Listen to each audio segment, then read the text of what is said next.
future. There are no people in the future. No people at all. There are no people in the future. Where did all my people go? There are no people in the future. Let me try my people call. Where are all my people?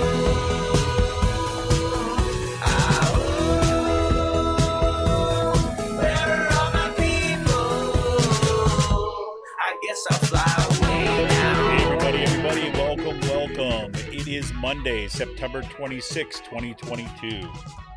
Welcome to Raging Chicken's Out to Coop Live. This is Kevin Mahoney, creator and founder of Raging Chicken. On Out to Coop Live, we talk to progressives, activists, and troublemakers of all sorts, right from our own backyards and from across the country. Shouldn't have drank all that bubble water so fast. You can also join us at the end of our week for our Friday Politics Roundup, where we break down the good, the bad, and the ugly in state and national politics. And, once or twice monthly, we've got the Wednesday show with Cyril Michaleko. Cyril, of course, is the editor-in-chief of the Bucks County Beacon, and he'll join me to drill down into Bucks County, Pennsylvania international politics. You can get all our shows by subscribing to our podcast on Podbean, iTunes, Spotify, wherever you get your podcasts. You can help support this show by becoming a patron for as little as $5 a month. Well, $5 a month, literally. Good cup of coffee, decent beer, $5 a month. Head on over to patreon.com/rcpress and support all of our shows. You can also help out the show by heading to our YouTube channel if you're not there already. Smash that subscribe button, like the stream for this show, and hit that notification bell so you know every time that we go live. And if you're listening to this as a podcast, give us that 5-star review, leave us the comment, right? All of those things help us get to more people, help other people find our show, and help amplify the reach of the people that we bring on and the work that we talk about in our community. For more PA progressive talk, tune into the Rick Smith Show's live stream at 9 p.m. Eastern on his YouTube channel, Twitter, really wherever you get your stream, you'll find Rick. Head on over to thericksmithshow.com for the latest across all his platforms. And you got to check out the Sisters of the Night Caucus podcast. The amazing PA women stirring the political cauldron behind the podcast rock the house. And they know where the bodies are buried. Make sure to follow them on Twitter at The Night Caucus and subscribe to their podcast on Anchor, Spotify, iTunes, or wherever you get your podcast. And literally, it's a show you should be following in the lead up to the midterm elections. I mean, you should be generally anyways, but, right now, especially good. Attention all you gamers out there, the Game Inn, 2 N's. The Game Inn is a Quakertown-based black family-owned gaming store.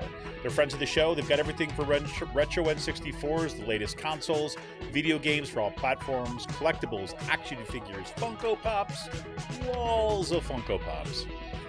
And kids, you might be just getting yourself a little discount if you get A's on your report card. Check them out on their Facebook page and follow them on Twitter at The Game Inn. That's with 2 N's. If you got a question about a game, look for something hard to get, shoot them a message or drop them an email at thegameinpa@gmail.com. Special shout out goes to Jonathan Mann, who wrote our intro song, There Are No People in the Future. Check out all his great stuff on his YouTube page and follow him on Twitter at SongADayman, 2 N's, at SongADayman on Twitter. And look, folks, don't let Paul Martino and his oligarch friends buy our schools and push extremist politics in our community. Raging Chicken has teamed up with Levelfield to launch a truly community-rooted PAC to invest in organizing, supporting local and statewide progressive candidates, and unmasking the toxic organizations injecting our communities with right-wing extremism. We're putting small dollar donations to work to beat back the power of big money. You can get more information and drop your donation at ragingchicken.levelfield.net. Whew. Well, tonight, here we are once again. Well, on tonight's show, we are going to be, want to hear what's on your mind. We're going to probably dig into a couple articles that I've been looking at and want to find out what's happening in your neck of the woods. Really drop into chat and spill the beans. Would like to hear from you. Might talk about some articles I'm reading for a class that I'm teaching. So I got a link to those articles in tonight's show notes. One of them is called "We Are Not All in This Together: A Case for Advocacy, Factionalism, and Making the Political Personal." That is written by yours truly. Yes, indeed. It's a article that got published as part of a collection called Unruly Rhetorics, Protest, Persuasion, and Publics. I talk a little bit about that tonight. There's this other brief article. This one I'm actually reading for one of my classes. We're going to be talking about it tomorrow. It's called What is Peak Indifference? A Theory of Plan for Change. And this is by Cory Doctorow. We had Cory Doctorow on the show, God, almost a year ago now, talking about some stuff that was going on in terms of censorship and kind of big tech and stuff like that. And some of the books that he had put out. We talked about one of his books. So great writer, and just is more productive than anybody I know in kind of like writing. I don't know how the guy finds his energy, but amazing stuff. But this is a really short piece. He had published up on his Medium, and it's kind of a useful way of thinking, about a bunch of stuff. So we'll maybe talk about that tonight. We'll also probably talk about the new article in the Philly Inquirer, Philly Inquirer, I don't know why I said it like that, the Philly Inquirer, about the Pennridge School Board District's upcoming vote. That's, well, at least discussion. Whether they get to a vote tonight or not is, we shall see. They say probably there's not going to be action on it until next month. But next month is only a week away, right? So, and that has to do with these policies on student expression and teacher advocacy, and kind of supporting LGBTQ students in the schools. As we know, Central Bucks has been a hotspot for this, anti-LGBTQ stuff and policies on,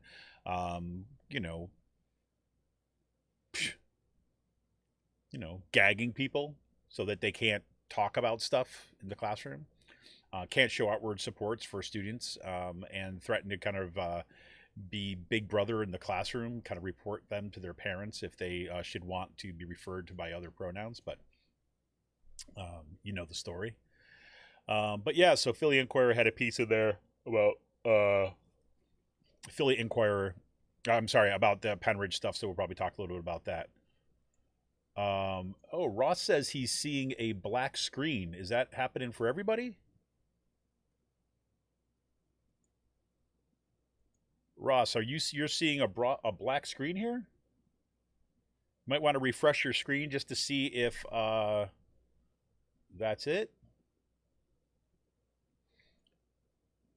Oh, Pennridge meeting is tomorrow. Jenny Stevens got in, so it's not tonight. The meeting is tomorrow. Sorry about that.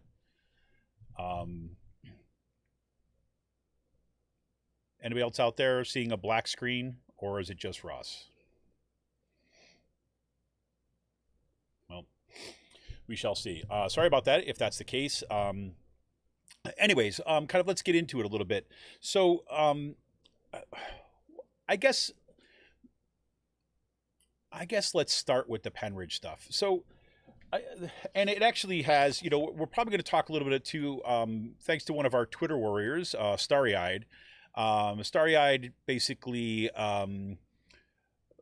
was kind of posing a bunch of questions and kind of response. We were going back and forth a little bit on Twitter. So I thought that it'd be good to talk about some of the teachers union stuff. And she was kind of responding to me with basically some screenshots I gave of this article. And we could talk a little bit about what the issues are. So we could dive into that part of it. So this article in the Philadelphia Inquirer by Oona Goodin-Smith, it basically says, okay, it's a Pennridge School Board is debating policies under teacher advocacy. Here's where those guidelines stand, right? And just kind of an overview saying, here's the kind of stuff that's coming up. There's been some alterations in the original policy. There was this policy on student expression that seemed like it was going to basically come down on any, outward display of, support. I mean, the question was if you wore like a rainbow shirt, was that going to be a problem? Or if you, decided that you were going to wear a cross because, you're a good Christian, was that a problem because of your student expression? You cannot display any student expression, something like this. And there was a lot of debate, discussion about that. And now the school board is saying that the discussion is going to be solely around, it was just about, the rules for posting flyers around campus, around, the schools and stuff. But, this is the issue, is like, there's a big question. And I think that there was a couple folks that were quoted in the article from the Educational Law Center in Philadelphia and some folks from the ACLU. And they're talking about the problems with the kind of policies that suggest, right, or raise concerns that certain kinds of expressions could be censored, or you could get in trouble for them, is going to have a kind of cooling effect, right? A chilling effect, I should say, on kind of people, because they're not going to want to get in trouble. Students are not going to want to kind of, wear something that they think that the school board is going to come after them for. And teachers are not going to want to say certain things if their job is threatened. So there's all these kind of concerns that go into these policies. So there's also a history, right? And this is what's so difficult about reading articles about what's happening in the school board, or listening to statements that are coming out from,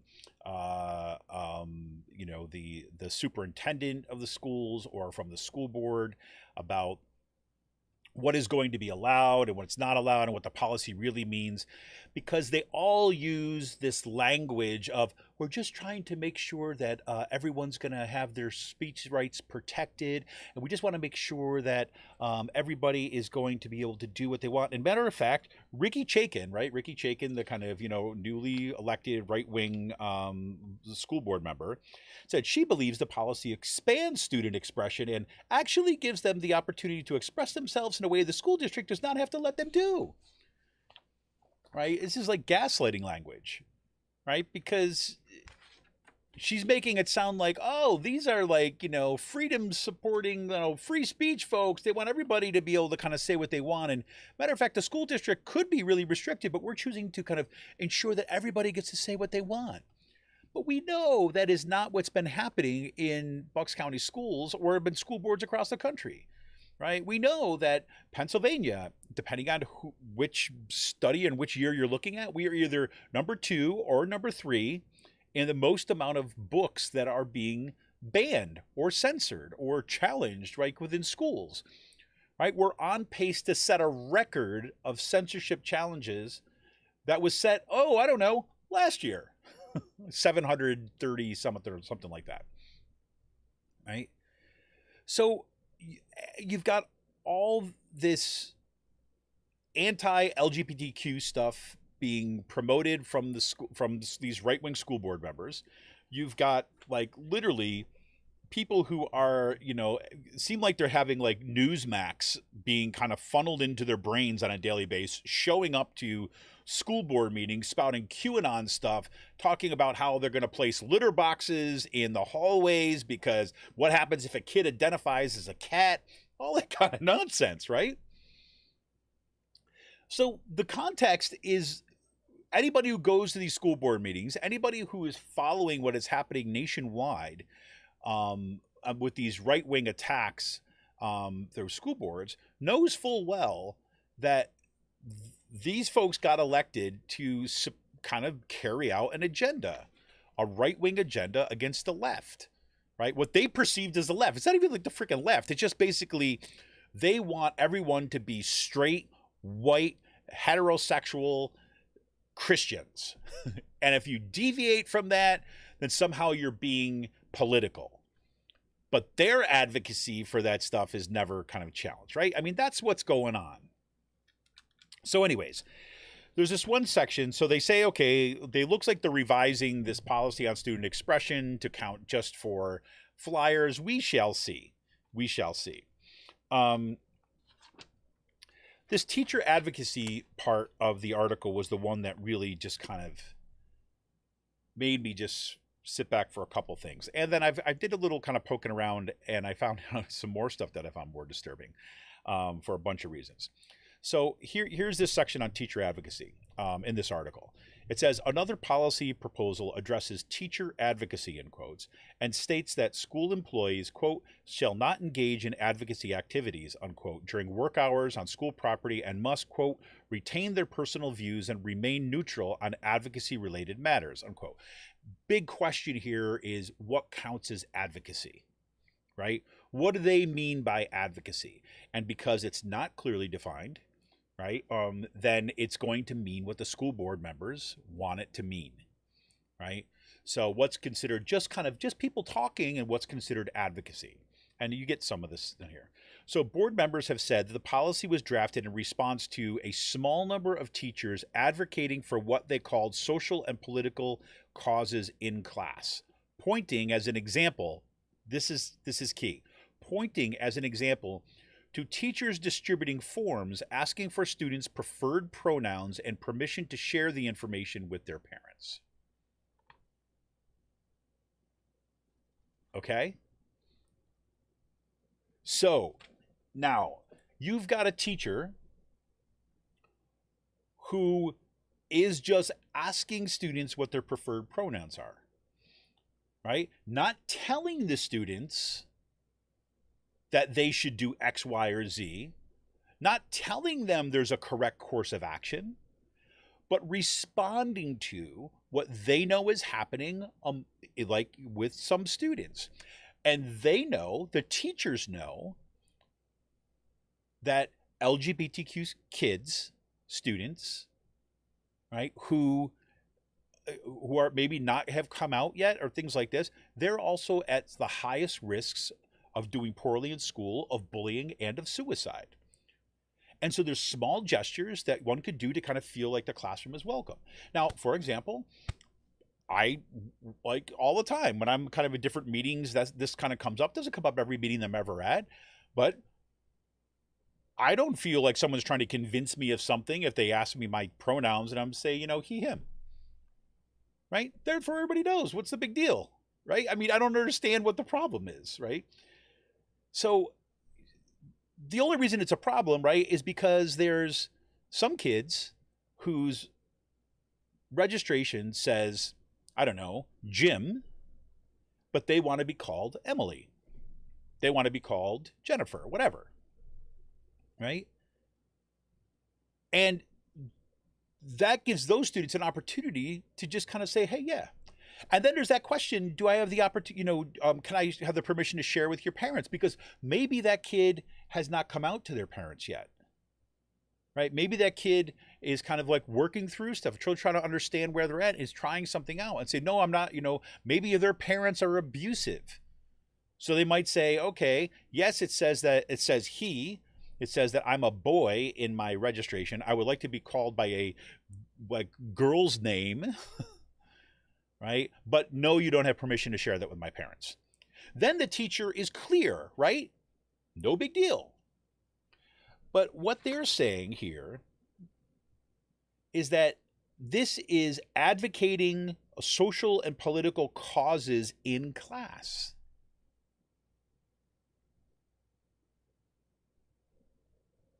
So what they're saying is the acknowledgement that there are non-straight, heterosexual, like white Christians in the class, the acknowledgement of that, the acknowledgement that some of those kids might be trans, that acknowledgement itself is advocacy.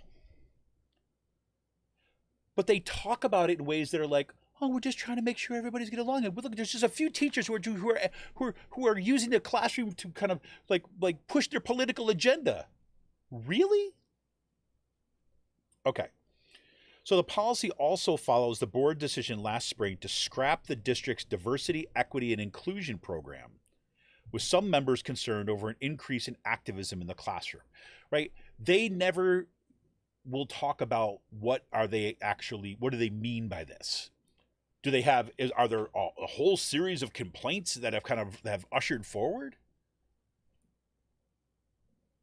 Is it like a flood of, teachers marching into their classrooms with signs, right? Kind of demanding students stand up and say, pledge allegiance to, I don't know, our communist future? Is that what they're talking about? Of course not. We know what they mean by that.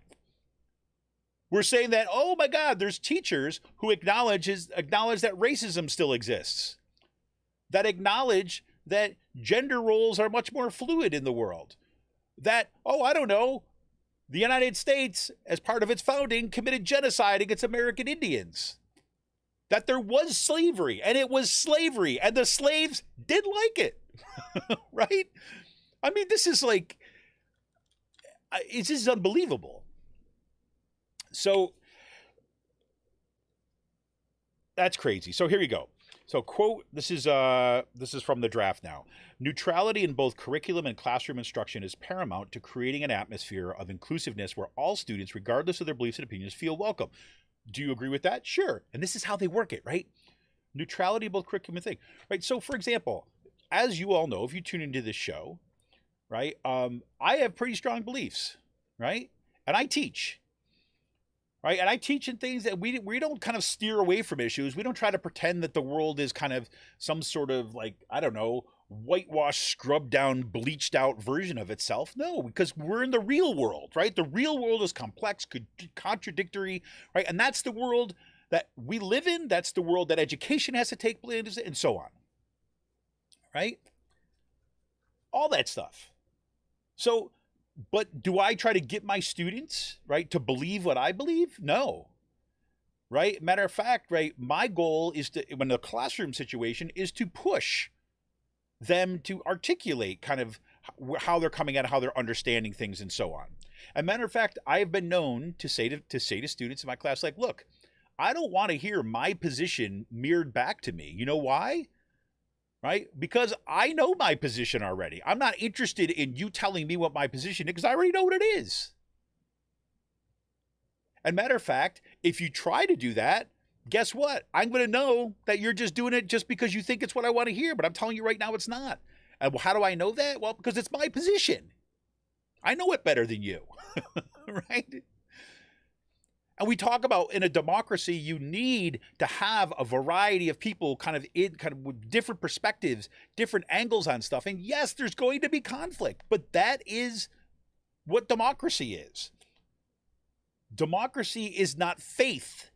Democracy is based in the real world and working out really knotty issues among people who do not necessarily agree. And part of what schooling is about is practicing the skills for that kind of society. If I start removing the places where I get to practice those skills of talking with people of differences, of having to kind of grapple with my own position in relationship to other people's, to consider other people who are different from me as like having a legitimate kind of state of or claim on what they believe. Right? Because somebody comes out as trans, that has no impact on me. Unless I believe that everybody has to be like me. Hey, Nick, what's happening? That's the only time it matters. The only thing that a democracy asks for is that people are going to be open to hearing other people and being kind of willing to debate hard issues. Or just kind of understand that there's a whole world of differences out there. This is especially true in a kind of multi-ethnic, multicultural democracy like we have. And it's hard. It's not easy.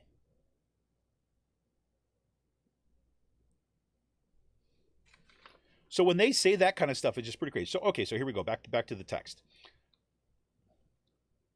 Okay, quote, because personal beliefs about political, social, religion, sexual orientation, and gender identity are often deeply personal and of supreme importance to many members of the school community, staff members should not advocate their personal beliefs in the classroom. What does that mean exactly? If I say that everybody should be treated as a human being regardless of their gender status? Is that advocating for my belief? Am I suppressing the person that believes that somebody who doesn't conform to gender norms should be gassed? Is that what we're talking about? Am I somehow oppressing the fascists in the class?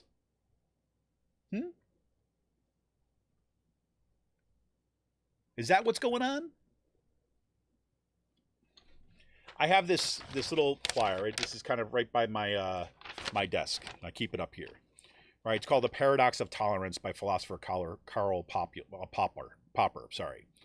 Right? And I'll just kind of read this. The first scene here goes, should a tolerant society tolerate intolerance? Right? And they're kind of actually crossing out a swastika and say, you want more tolerance, respect my ideas, says the Nazi. Right? Karl Popper says, no. A tolerant society should not tolerate intolerance. It's a paradox, but unlimited tolerance can lead to the extinction of tolerance. When we extend tolerance to those who are openly intolerant, like, let's give them a chance. Let's give the Nazis a chance. Let's give those fascists a chance. Like, let's try to understand the humanness of the kind of the white supremacists, right? And allow them some space in our culture too as well. When that happens, the tolerant ones end up being destroyed and tolerance with them. Any movement that preaches intolerance and persecution must be outside the law. As paradoxical as it seems, defending tolerance requires not tolerate the intolerant. And this is from his book, The Open Society and Its Enemies. All right. Now, I have to say, I'm not like, some kind of huge Karl Popper fan that I just like believe everything he believes, right? Got problems with Karl Popper says and all this. But I think that's an important thing. And that's one of those kind of, he calls it a paradox. I saw what feels like a contradiction, right? On the one hand, if we want to live in a tolerant society, then we have to basically say those people who are intolerant, right? Those people who believe that there are only this specific kind of gender system works, and anyone else who deviates from that must be destroyed. Those people should be outside the law. You see what I'm saying? So when this says, okay, look, staff members should not advocate their personal beliefs when they're talking about issues of political, social, religion, sexual orientation, gender identity, and so on like this, I'm not in the classroom. These teachers are not saying, it's not to like say, okay, we are going to tell students. Like if the teacher goes out and says like, okay, you have to believe that that nobody has, I don't know. You have to believe that kind of like there are, I don't even know what an example is it. But if I had to kind of believe, or that if you are a good person, you have to vote for Democrats, right? If I were to do that, that's out of line. That's clearly out of line, right? Because that's a political decision that has to be made. However, as a teacher, if I'm talking about an issue, say, for example, of, I don't know, school lunch funding, I need to be able to talk about the range of ideas and range of positions in that and what's at stake in there. And I should encourage students to be able to kind of hear the differences. I'm not there to tell them this is the correct answer and that therefore you need to believe what I believe. Ironically, the people who have told me that in my own history and what I hear from my own students are not the ones who are supporters of democracy. They're ones that believe in very rigid religious situations, or are these kind of like the old white guys' idea about kind of traditional literature. There's only one way to read Shakespeare, for example. There's only one correct interpretation, right? The originalists, right, in the Supreme Court, same kind of deal. There's only one thing, and these people from on high are the ones who have the answers, and so you need to believe what they believe.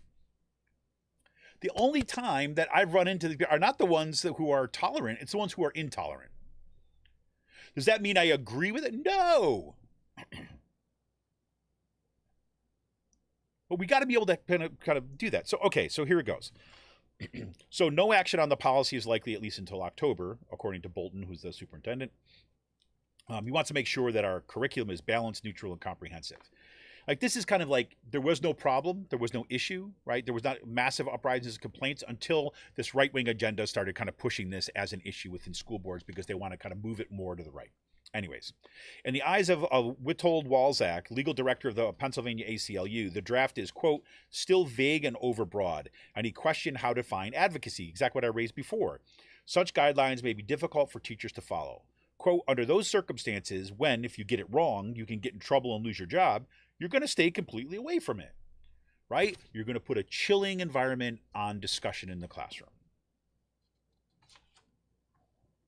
In a September meeting, board president Joan Cullen said teachers should still advocate for students' educational purposes. Oh, okay.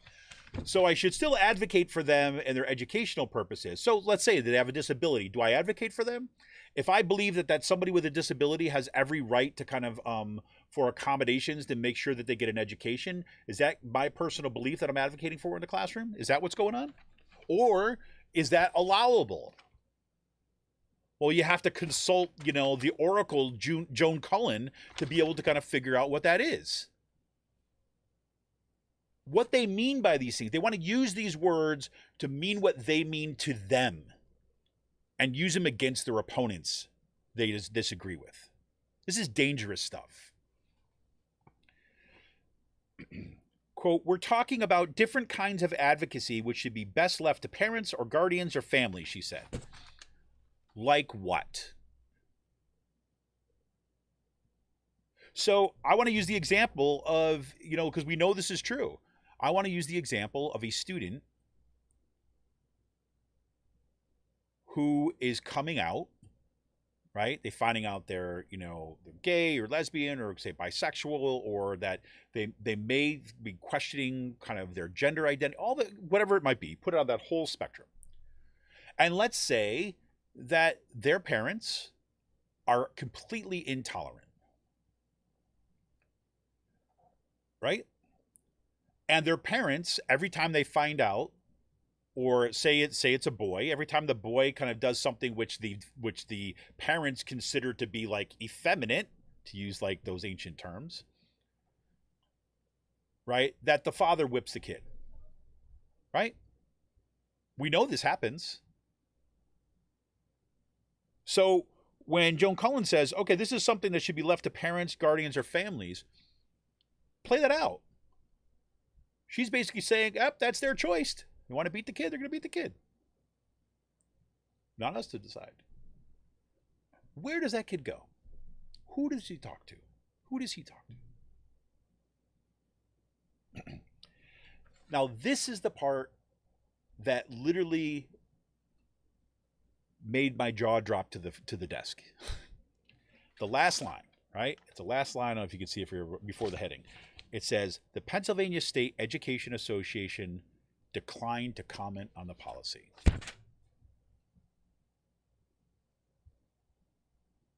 The teachers union has no comment.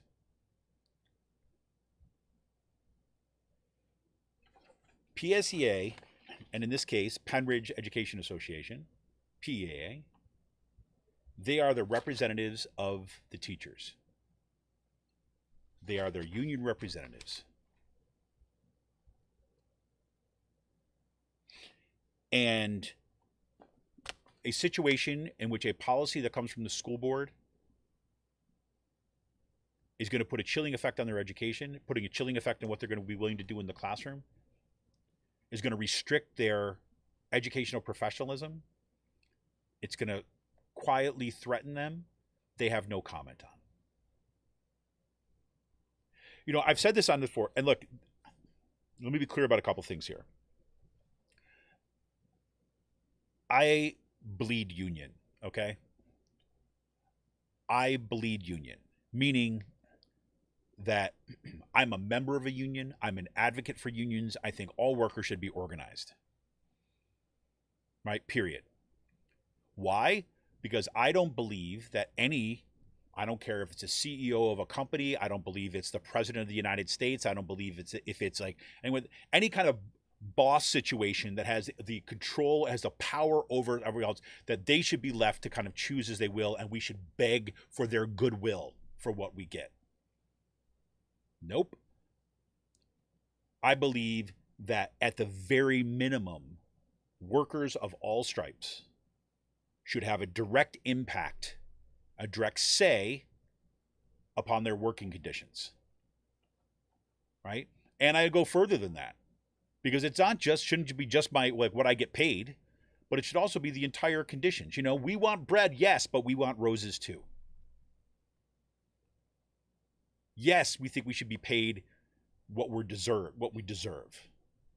And we get to have a say in that, not just what you tell us we deserve. But also, we should have control over our working conditions. And in the case of teachers, teachers are the ones who have been educated. They're the professionals. They're the experts. They're the ones who should be in the driver's seat. They kind of be able to make some of these decisions. Now, does that mean they make them just completely without consultation with everybody else? No. That's what the negotiation process is about. That's what you kind of get into. And I know what the deal is, right?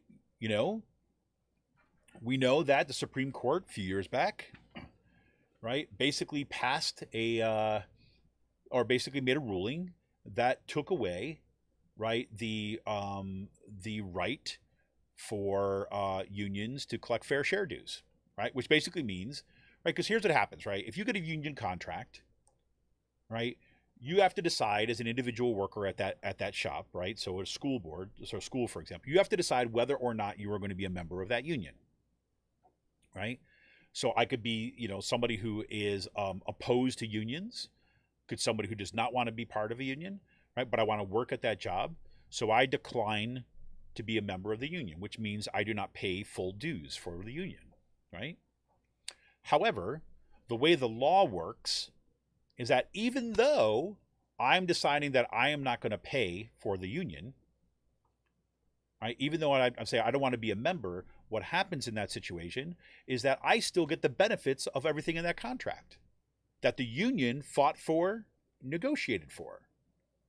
So I'm saying I don't want to be a union, but sure, yeah, I'll take the medical insurance. Yes, absolutely, I'll take the protections. Yes, if I have a problem, yes, I want to use the grievances, and you're going to have to represent me. And the union does have to represent that person. The union has to fight for the union workers and the non-union workers alike. If there's a violation of the contract, it doesn't matter what your status is. So basically, there's a portion of those dues, a portion of the money that you would pay as a member, right?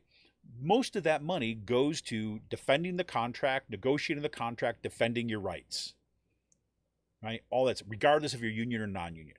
So you have this thing that's called fair share, right?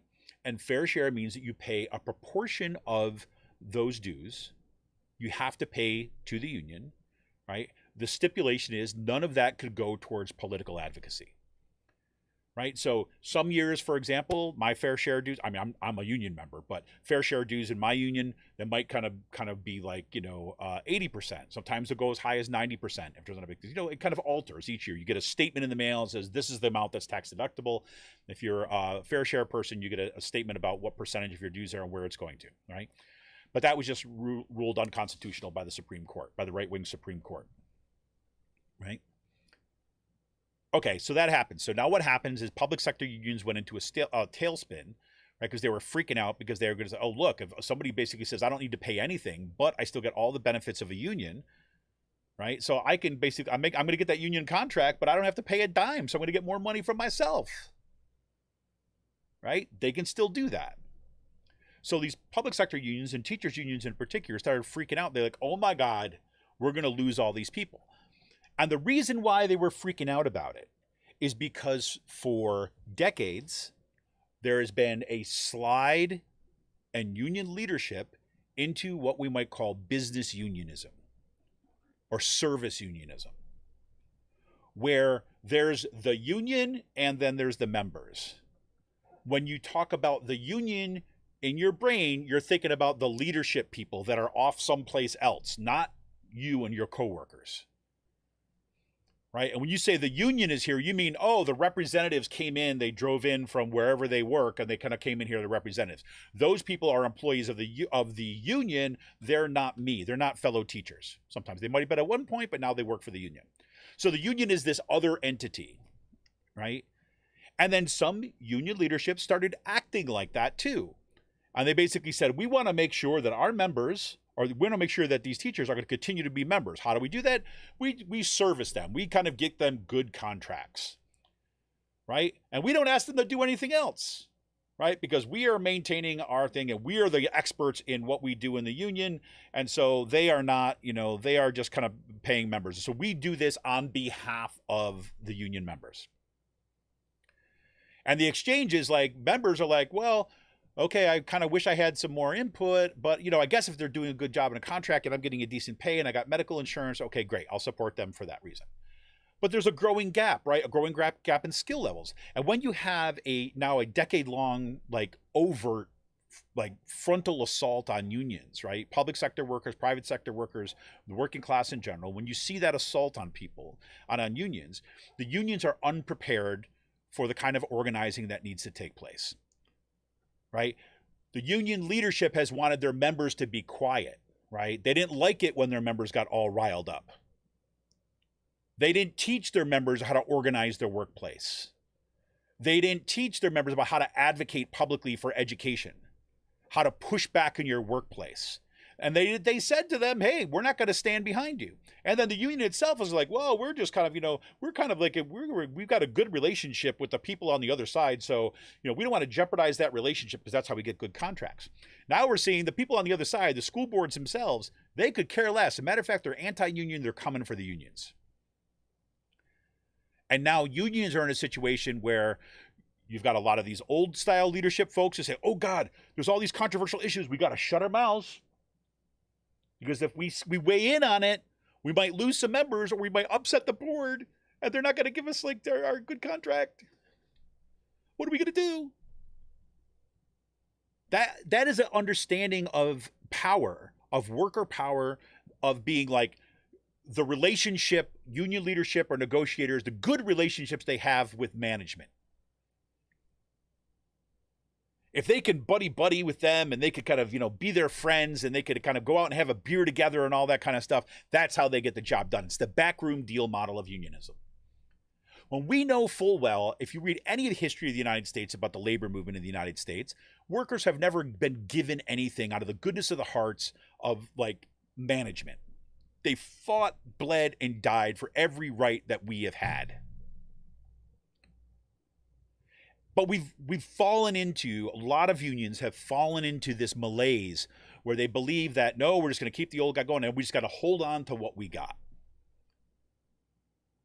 And we're at this point, it's a crisis point, where if union members, if teachers themselves don't start organizing within their workplaces, they're going to lose their good contracts.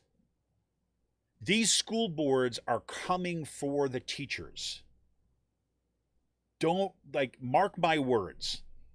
The Pennridge contract is up in 2023, June 2023. You see the same thing that's going on over in the Central Bucks, where Paul Martino basically called out and basically saying, teachers' contracts coming up oh, you and you got endorsed by the teachers union, so you and you should recuse yourself from the contract negotiations because he's an anti-union guy.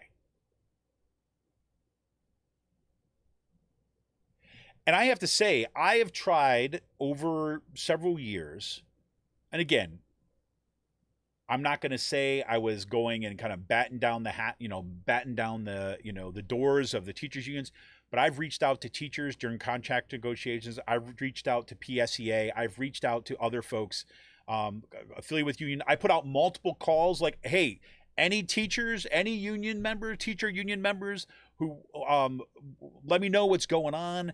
I've sent email and, a couple times I got, oh, that's great to know. Thank you for your support. But that's it, right? Nothing. And I don't know what to make of that. And then meanwhile, the thing that got the bee in my bonnet initially is that PSEA is playing has played, we'll see where this ends up this year, has played the role of, okay, we're going to try to kind of we're going to play both sides of the fence. So we're going to endorse Fitzpatrick, right? PSEA has endorsed an anti-abortion, school privatization, right? Trump voting Republican over and over and over again. because they don't want to get in the bad graces of the Fitzpatrick machine. Right? Jenny says this is why PSEA gives money on both sides. Yeah, that's true. PSA gives money on both sides, right? I understand the game and how the game is played, but when you give a political endorsement, here's what happens, right? When PSEA is one of the major players, right, when it comes to kind of more localized politics and funding, like on broadly educational issues side of things, right? And when they give money and they kind of do both because they're trying to make sure that they're going to get their issues heard on both sides. I get that. I understand that. But also what happens is PSEA organizes a lot of get out the vote stuff. They actually help support a series of other organizations for get out the vote, right? So their money is kind of invested in kind of a whole bunch of, a network of folks that are, advocating on behalf of kind of education or kind of all this kind of stuff, right? And that's all fine and good. All organizations do that. I think that's the way it should operate. But here's what happens. Now, when PSEA now then endorses Brian Fitzpatrick, and if you ask people in the movement, right, about what has happened in terms of like the support for particular candidates, particular Democratic candidates, when PSEA jumps into the fray and basically says, hey, we endorse Brian Fitzpatrick, all those other organizations that might get some money from PSEA or want to have a good relation for PSEA, they leave.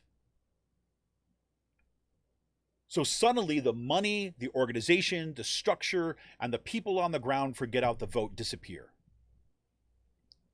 And I know I'm picking on PSEA right now, but this is just because of this particular article, right? We could say the same thing about Penn Environment. Penn Environment played the same game with Brian Fitzpatrick. Right, we can go down a list of organizations if we want, kind of like ostensibly on the kind of like center to left, who have played this game and that are doing it in a way that is negative. So all that money goes out, right, and then people are left to just try to put it all together, right? This has been part of a dynamic in Bucks County for a long time now. The question is, at this stage of the game, when teachers are being directly attacked, where is the public voice of the union? My guess, and I would love to have somebody from PSEA come on, right? From one of the kind of, in Bucks County come on and kind of talk to me about this and help me understand better, right? To tell me why I'm wrong. And say that the reason why PSEA is not coming out with public statements right now is because, well, they're worried because then if some of their members are Republicans and so on. Yeah, I get it, right? Some of your members are Republicans, right? Maybe even a kind of fair percent. But at what point do you take a stand and say, this is what we need to defend education? How is it that you have stopped educating your members on the need to fight for academic freedom, for example? Where did that go? So all that goes in. And I have to say, I wanted to see today. So I was just like, that was upsetting to me when I read that. Because I'm like, how could you have no comment on this? I mean, even if you wanted to be wishy-washy in what you're going to say, how can you have no comment on a policy that is basically threatening your teachers, your members? And on the flip side of it, like anytime you flip that around, as I can tell you this too as well, is my own union falls into the same kind of stuff. The only solution here is for members to organize themselves, to start organizing in caucuses. They did this down in Philly for a bit. The Caucus of Working Educators, great organization. Basically ran union candidates because they wanted to change the leadership in the union. They wanted to basically get members involved. They wanted to have an organizational structure to not this service model where people in the kind of like, more highly paid positions within the union are the ones who do all the decisions and you just kind of like, go down here. No, you're out in the community. You're organizing. You're kind of talking to family members. Is that the teachers are organizing in such a way that it's going to be clear that they are the ones on the ground that are connected to the students. They are the ones on the ground that are support the families. They are the ones like in the community that make education happen.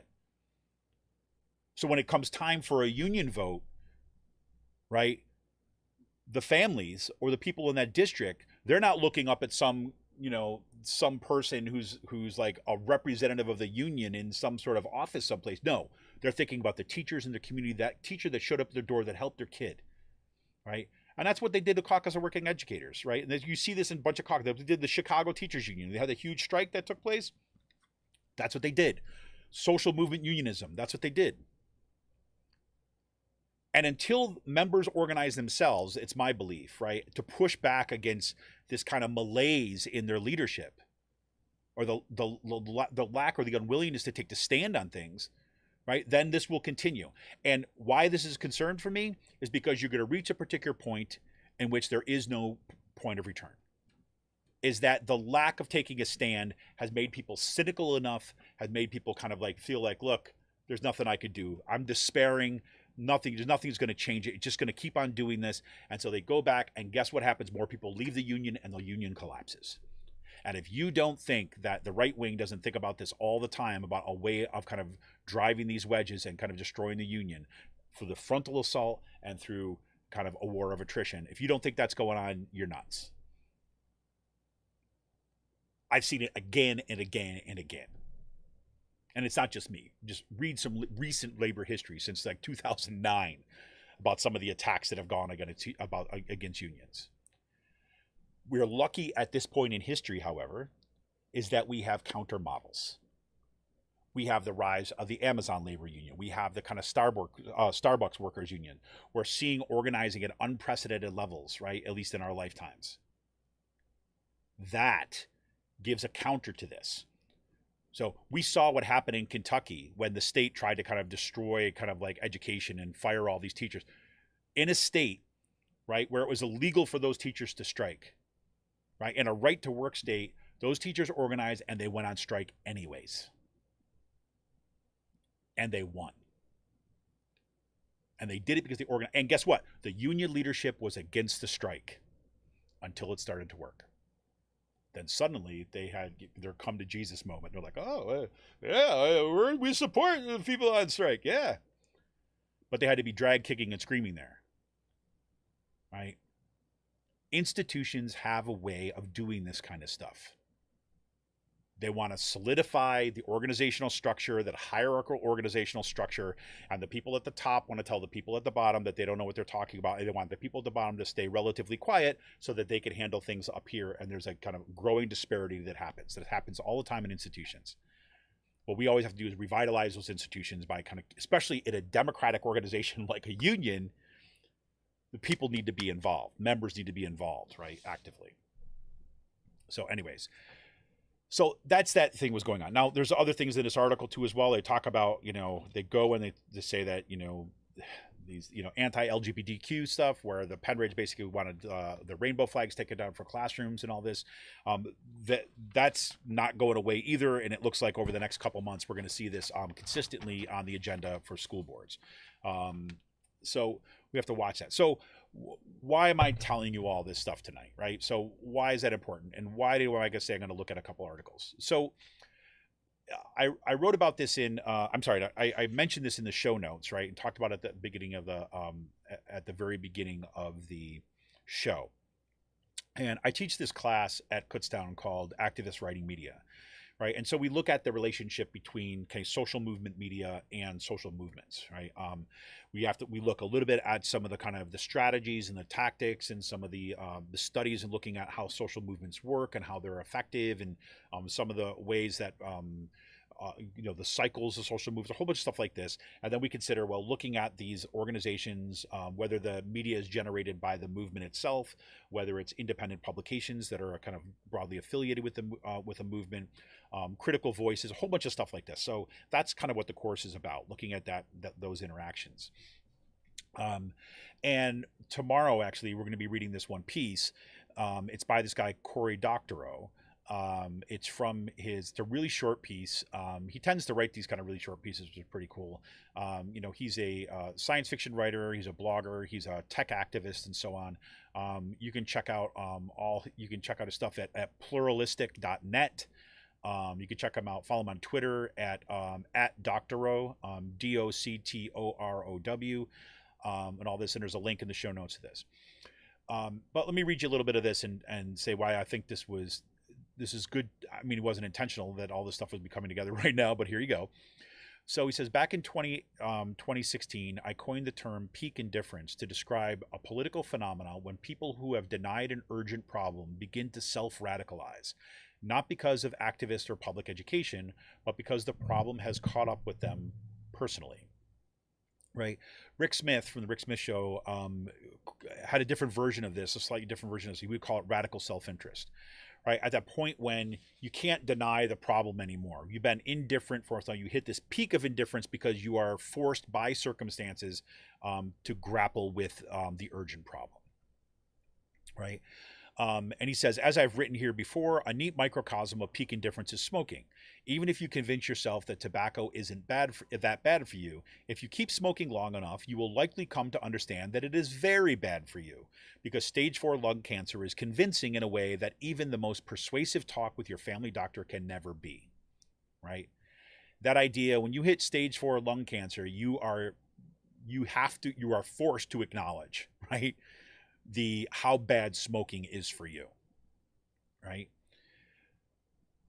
The problem is, of course, is that if you're talking about that, and that's a kind of really I guess, pointed example, because once you hit that stage 4 lung cancer, it's too late.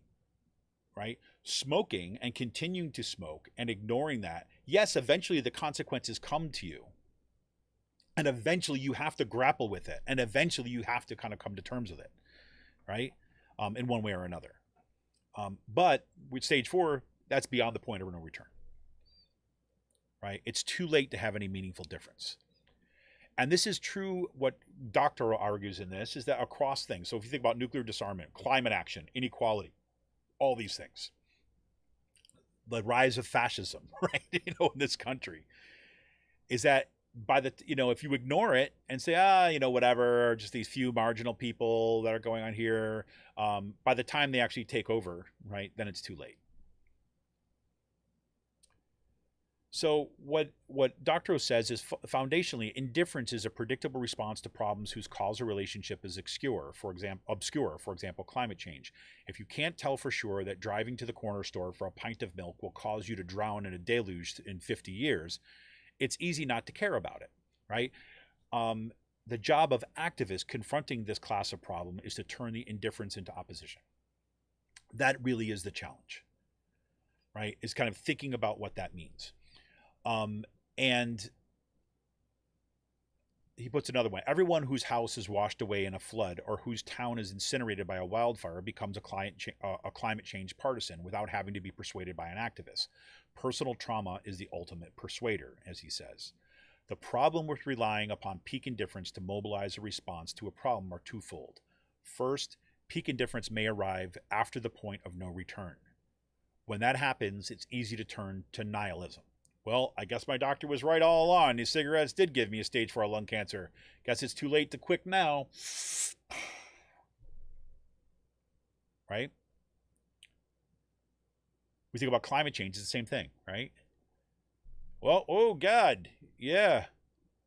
Looks like, those like several million people who died from heat in this one place. Oh, they're dead now. Yeah, I guess they're right about climate. Whoop. Too much. Guess they're right about this. But I guess we should stop using fossil fuels. Oh, too late. The Antarctic ice sheet just collapsed. And now we've got a series of runaway problems, right? I mean, that's the kind of idea. And there are some, there's these people on the left. Some people on the left who kind of argue for this, they say that, okay, you have to wait for the crisis, right? You wait for the crisis and then you can act. Right. So our goal up until now is to either accelerate what the crisis is. Right. They have to have more fossil fuels because it becomes such a problem that people will finally react. But then it's too late. And then he says peak indifference doesn't in and of itself mobilize an effective response. Trauma can hinder reason. If your town is incinerated by a wildfire, it might inspire you to become an eco-fascist, advocating for zero immigration and conquest of high-lying territories abroad to protect you and your fellow Americans from the coming collapse of the habitable earth. This is one of the things that I think I talked about last week or maybe on Friday, is that, there are going to be massive amounts of climate refugees as a result of climate change. And when we hit that first tipping point, when you start to see, whole countries flooded and we're seeing it, some of it right now in Pakistan, right? Third of the country underwater. There are going to be climate refugees, right? So one version is that, oh my God, this is coming. We need to prepare for these mass migrations, right? We need to find ways to make sure that people are going to find safe, and we should do it now as opposed to later. Another version of that is the build a wall version, right? That's the kind of eco-fascist version. And my belief is that that is the most likely pathway at this point. Because when the best that we can do in this country, for example, is pass legislation that is going to kind of like encourage the market to do better, it's not enough. And then you hear some of these kind of like, Democrats say, well, okay, we're going to get to a point where nobody's going to be able to ignore it like anymore. True. But the people right now who are in the position to respond to that situation are not going to be progressives. They're going to be the authoritarians. They are going to be the eco-fascists, the ones who say, yes, because all the people from these non-American countries, these non-Christian countries, are going to be forced to flee because of climate, because we are the kind of graced land or whatever. We have to close our borders. We have to militarize our borders to ensure that they stay out. We got to keep out those people who are fleeing. We have to topple the Statue of Liberty, right, and erase her book. Give me your tired, you're poor. We need to eliminate that. We need to sink that into the memory hole, because we are no longer that. The Statue of Liberty is dead, right? Long live the castle wall, right? That's kind of that thing. We've seen this come up, right? We saw the mass killing in Christchurch, New Zealand. That there was part of that manifesto that was released there was exactly along these lines. You're seeing right now in Europe, you just saw a far-right neo-fascist party basically win a huge percentage of the vote. I forget what the final percentages are. But in Sweden, why? Well, guess what?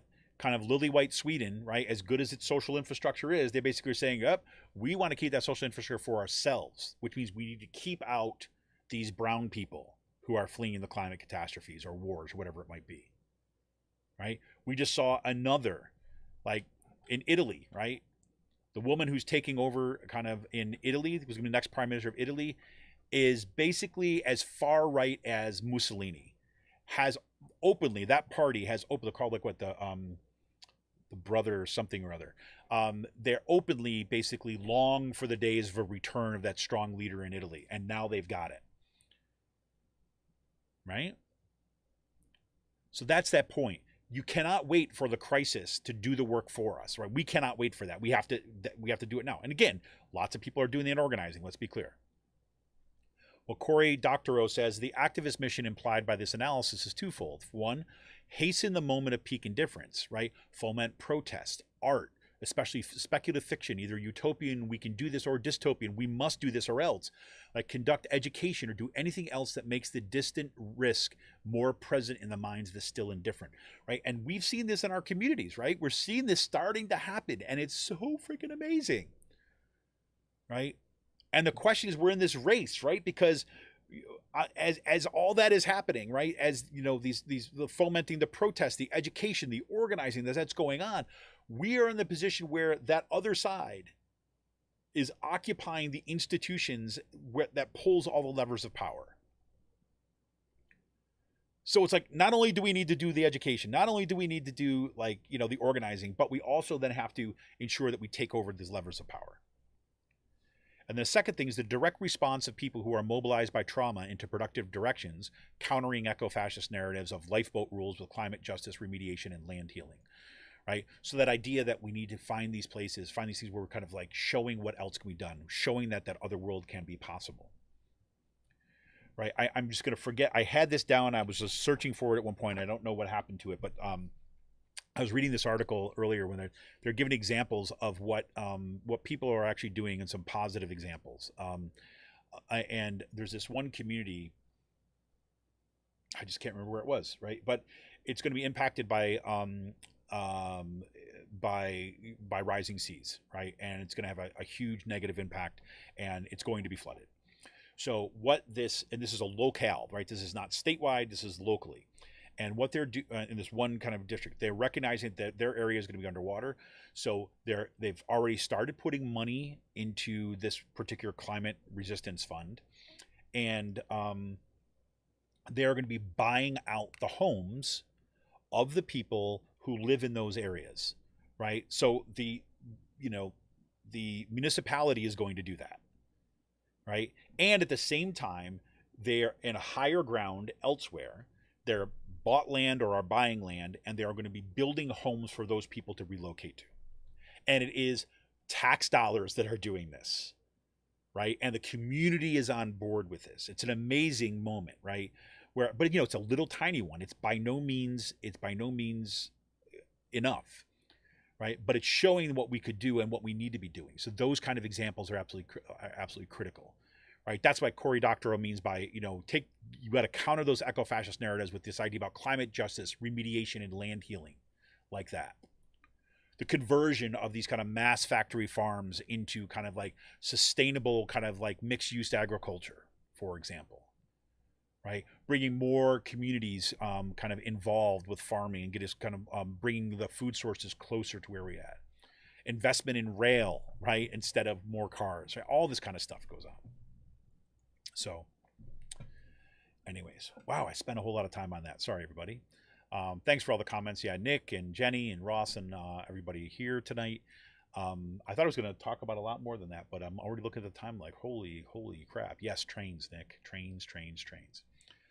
The one other thing I wanted to say, and I'll put a link for this. I'm just not going to have a ton of time to do this tonight, but there's this little book here. It's called Unruly Rhetorics. And I put a link to the PDF, again, in the show notes tonight. It's for an article that I wrote, a chapter I wrote for this book called We Are Not All in This Together, A Case for Advocacy, Factionalism, and Making the Political Personal. And here, I'll read one paragraph for you and then kind of give you a little concluding thing here. So why I thought this was important just in terms of our orientation to the world. So in the wake of the Wisconsin uprising, this is in 2011, liberals such as so for those folks who might not remember, this is when you had the governor of the state of Wisconsin was basically eliminating union rights, was trying to destroy public higher education, was removing rights from, medical rights or access to kind of medical care for a whole bunch of people. There's a whole bunch of stuff. It was like the playbook of the far right Republican Party at the time. And it was swept into office by the Tea Party. And the response in Wisconsin, they basically took a page out of the book of what was happening in Tahrir Square in Egypt, right, about this mass occupation. And so people converged on the Capitol, kind of led in part initially by some well-organized people at the University of Wisconsin-Madison, which was, Madison is where the Capitol is. And they occupied the Capitol for several weeks, right, to push back against these things. And that got termed the Wisconsin Uprising, right? It was a really amazing moment. Okay, but then you got Roger Hodge looking at these, these union people and these farmers and these students and these activists, occupying a state capitol and protesting, sleeping on the floor, refusing to move, all this stuff. And, the kind of like pearl clutching liberals like Robert Hodge want to make sure that, find that greatly distasteful, right? And I'm not, okay, whatever. So here we go. So liberals like Roger Hodge, writing in Politico, urge fellow well-meaning folks to look to the Federalist Papers co-signer and fourth U.S. President James Madison. Hodge made the case that an American left, quote, seemingly bereft of principles, unquote, should seek to reclaim Madison's notion of Republican liberty and principle that, quote, derives its energy from the will of society and thus acts in the larger public interest, not in the narrow interest of a particular faction, whether composed of planters or financiers, unquote. Well-meaning for sure. Hodge closes his case with the following, quote, even in our unhappy political circumstances, most Americans retain a profound attachment to the Madisonian principles that were meant to animate our constitutional system. We may yet rediscover the common ground on which to build a coherent, public-spirited opposition to the narrow factionalism of our current two-party system, unquote.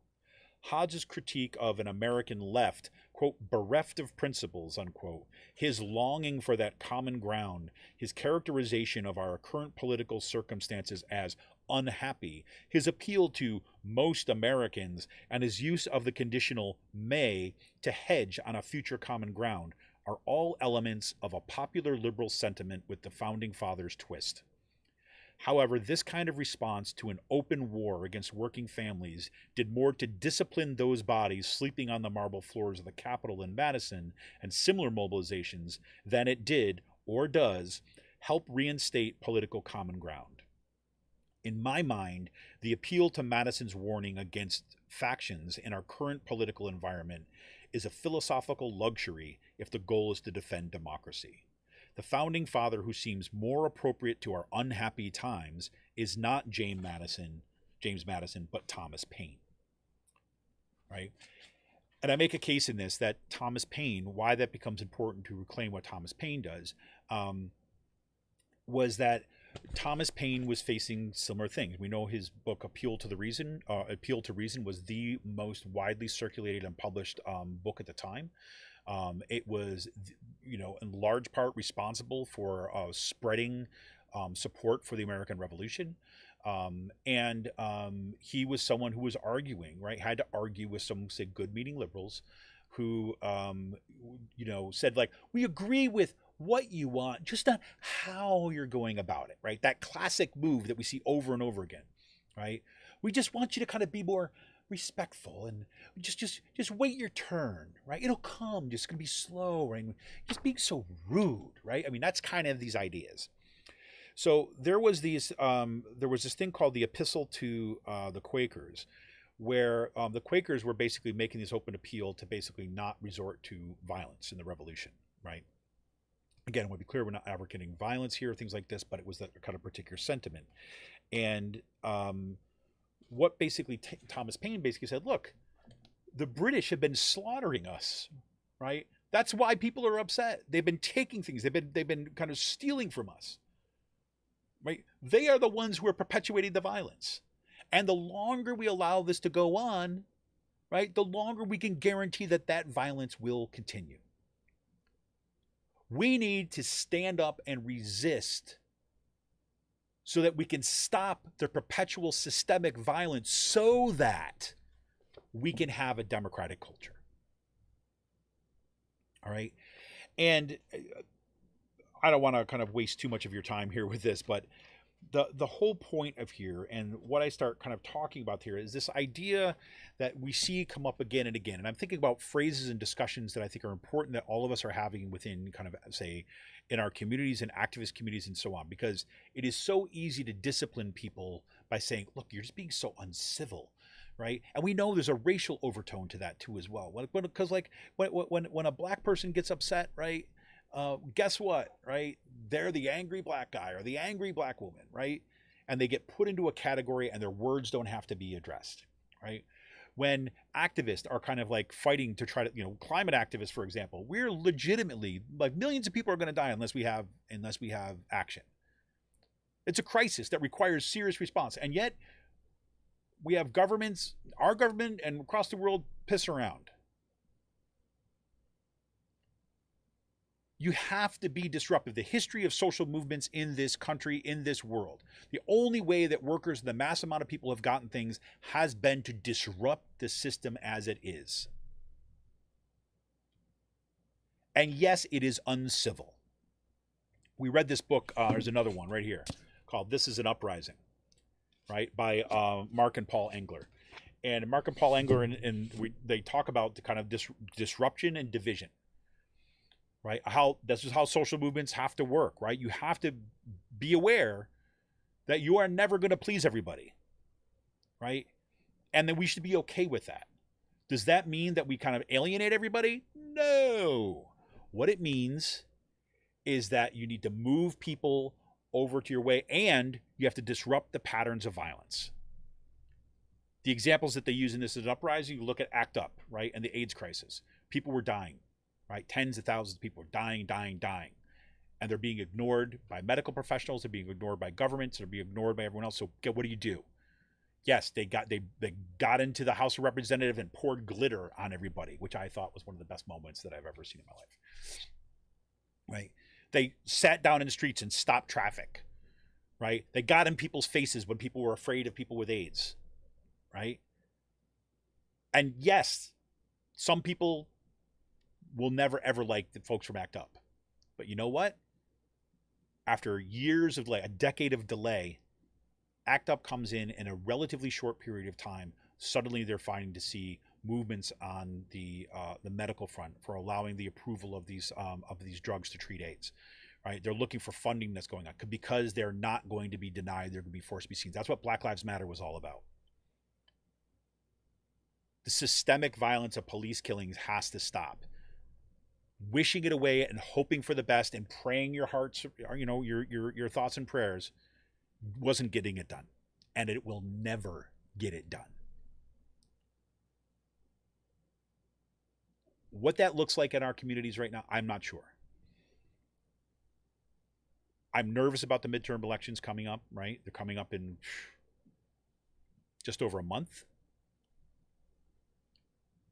So yes, we have to get people elected. Yes, we have to do it. And I know there's amazing people that have been knocking doors nonstop, right, to make sure that these far-right Republicans are not reelected and not kind of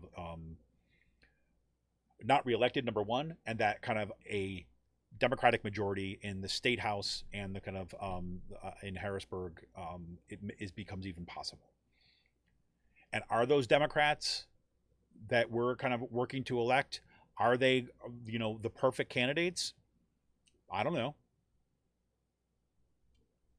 I've certainly been talking about on this program how I'm extraordinarily frustrated with Josh Shapiro's campaign. Right? And I'm already seeing where I'm going to fight that guy after he gets elected. But you can be damn straight, I'm going to vote for him. You can be damn straight, I'm going to encourage other people to vote for him. Right? Because the alternative is a Christian nationalist fascist, right? And guess what? I know that I will have zero leverage. You will have zero leverage against a Christian nationalist fascist, right? But you might be able to push Josh Shapiro a little bit, right? Because at least he makes claims to be supporting things like public education. Even while he gets kind of in bed with the charter school people. But that's a whole other ballgame. Yeah, I did, Nick. I just saw that the split endorsement from the cops with Shapiro and Oz. Yep.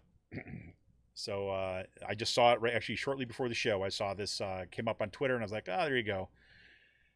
There you go. Right? And why does it, and I'll say it again, I say it every week. When we talk about Shapiro's campaign, the thing that concerns me is that while he's using the classic kind of like triangulation strategy that the Clintons are using, trying to move to the center and court Republicans and court the right wing and court the cops, is that what he risks doing is alienating the base that is going to be required to get out the vote. And I believe had Roe v. Wade not been overturned, I think his strategy would have sank him. Thankfully, well, it's a horrible thing to say thankfully, we're talking about the overturning of Roe v. Wade, but thankfully in the wake of that, right, the women who have been organizing, and it is, again, primarily women who are organizing around getting candidates elected and around the issue about having their rights stripped away from them, right? That organization is what is going to potentially, that will be the deciding factor in my mind. Women organizing is what's going to kind of make this election. Women and their allies, right? More broadly around that issue, particularly of abortion rights. So we shall see. But that's kind of where we're at. That's kind of where we're at. Anyways, I kept everybody long enough tonight. I'm just kind of yabbering on. I've got so much on my mind these days. It's been it's just been one of those. It's been one of those times. It's like Oh, thank you. Jenny Stevens just said here, big rally in Doylestown on Wednesday at 5:30 to get out the vote and support pro-choice. Jenny, if you got a link to that, you can drop in chat. That would be freaking awesome. Otherwise, I'll try to look it up and put it in chat afterwards. We should also give the shout out to the Banned Books Week parade that took place in Doylestown. We had folks that dressed up in the giant cardboard books of banned books to raise awareness about, obviously about banned books, but in particular in the Central Bucks School District and throughout Bucks County, where books are being banned in our schools. That was freaking awesome. So yes, you've got lots of stuff going on in Doylestown. If anybody does have the link to that rally in Doylestown on Wednesday at 5:30, you could just please drop it in the chat. That'd be fantastic. Otherwise, I'll try to check it out and put it in afterwards. But yes, stuff like this. If you are around on that Wednesday at 5:30, that'd be fantastic. Yeah. So, man, did I yabber on tonight, huh? How about that? It's been an interesting week. It's been an interesting week, interesting weekend, and there. So Jenny says Old Bucks County Courthouse. We'll send more details. So you may post. Okay, so it's at Old Bucks County Courthouse, and then we'll check more details out, and then we'll kind of post it out. Make sure you follow us on Twitter at RC Press, and then we'll make sure that gets tweeted out there too as well. The other thing you should look, I didn't have enough time to talk about this tonight, but you remember a couple weeks back we had Jennifer Cohen on the show talking about rising Christian nationalism and things like this. Today, in the Bucks County Beacon, she just published a phenomenal piece on this. And of course, wouldn't you know it, that I have got the somehow I managed to delete the title on it here. So hold on a second.